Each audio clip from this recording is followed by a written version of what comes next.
आज की हमारी कहानी का नाम है लकड़ियों का महल। ये कहानी है दो गरीब दोस्त ओम और राजू की। दोनों बच्चे एक छोटे से शहर रामपुर में रहते थे। बचपन में ही दोनों के सिर से माँ बाप का साया उठ चुका था। ओम के माता पिता का एक खतरनाक बीमारी के कारण बहुत पहले ही देहांत हो चुका था, जबकि राजू का बाप एक शराबी था और उसकी माँ बचपन में ही गुजर गई थी, तो उसके बाप ने उसे घर से ही निकाल दिया था।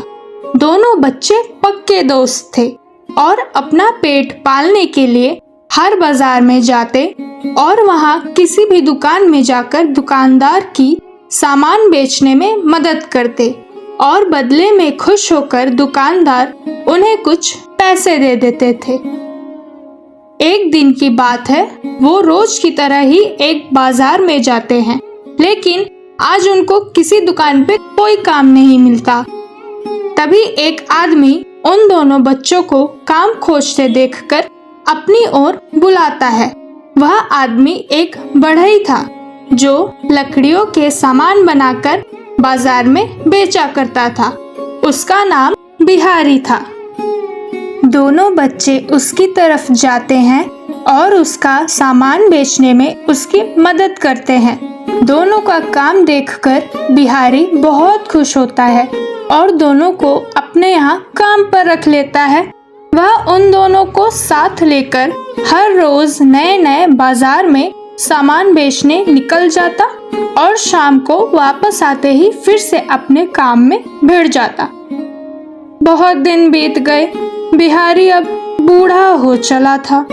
अब वह अपना काम ठीक से नहीं कर पाता था, तो उसने सोचा कि क्यों ना इन दोनों बच्चों को अपना सारा काम सिखा दे। इस तरह उसका काम भी चलता रहेगा और उन दोनों को काम के लिए कहीं और भटकना भी नहीं पड़ेगा। बिहारी अपना ये विचार उन दोनों के सामने रखता है, तो वो दोनों भी उसकी बात को मना नहीं करते और लग जाते हैं लकड़ियों से नई नई चीजें बनाने में। अपनी कला और सोच का इस्तेमाल करके वो लोग ऐसी ऐसी चीजें बनाने लगे जिसको खरीदने के लिए लोग मुंह मांगी कीमत देने के लिए तैयार हो जाते। दिन बीतते गए। उनका यह काम बहुत अच्छे से चलने लगा। दोनों ने खूब तरक्की की और शहर के एक मुख्य बाजार में अपनी एक बड़ी सी दुकान खोल ली। बिहारी भी उनकी इतनी मेहनत देखकर खूब खुश रहता।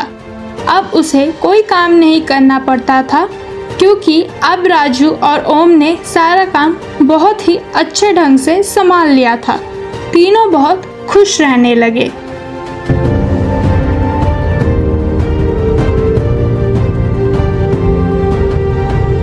लेकिन एक दिन ऐसा आया जब बिहारी अपनी आखिरी सांसें लेने लगा। उस दिन उसने उन दोनों से कहा कि बेटा, मैं तुम दोनों की तरक्की देखकर बहुत खुश हूँ। मुझे आज भी याद है कि तुम दोनों मेरे पास किस हालत में आए थे और आज देखो तुम क्या से क्या हो गए। ये तुम्हारी बेइंतहा मेहनत का ही नतीजा है जो तुम आज यहाँ तक पहुँच पाए। लेकिन मुझसे एक वादा करो कि तुम अपनी गरीबी के दिन कभी नहीं भूलोगे और जिस तरह मैंने तुम्हारी मदद की, तुम भी हर एक अनाथ बच्चे की हर प्रकार से मदद करोगे ताकि किसी भी बच्चे को किसी प्रकार का अभाव ना झेलना पड़े। राजू ने कहा, हाँ काका, हम आपसे ये वादा करते हैं कि हमसे जो बन पड़ेगा हम सब करेंगे ताकि कोई भी बच्चा अभावग्रस्त न रहे। इतना सुनते ही बिहारी के चेहरे पर एक हल्की सी मुस्कान आई और इसी के साथ उसने अपनी आखिरी सांस ली। राजू और ओम भावुक होकर रोने लगे। अगले दिन से राजू और ओम बिहारी के कहे अनुसार अपने काम पे लग गए। उन्होंने लकड़ियों का इस्तेमाल करके एक बड़ा सा महल बनाया और शहर में जितने भी अनाथ बच्चे थे उनको उसमें पनाह दिया और उनका भविष्य सुधारने के लिए उनको एक अच्छे से स्कूल में दाखिला भी दिलवाया। बहुत साल बीते, लेकिन अपने इस नेक काम से उन्होंने लोगों के दिलों में हमेशा के लिए जगह बना ली। आज के लिए बस इतना ही। तो मिलते हैं आपसे अगली कहानी में। धन्यवाद।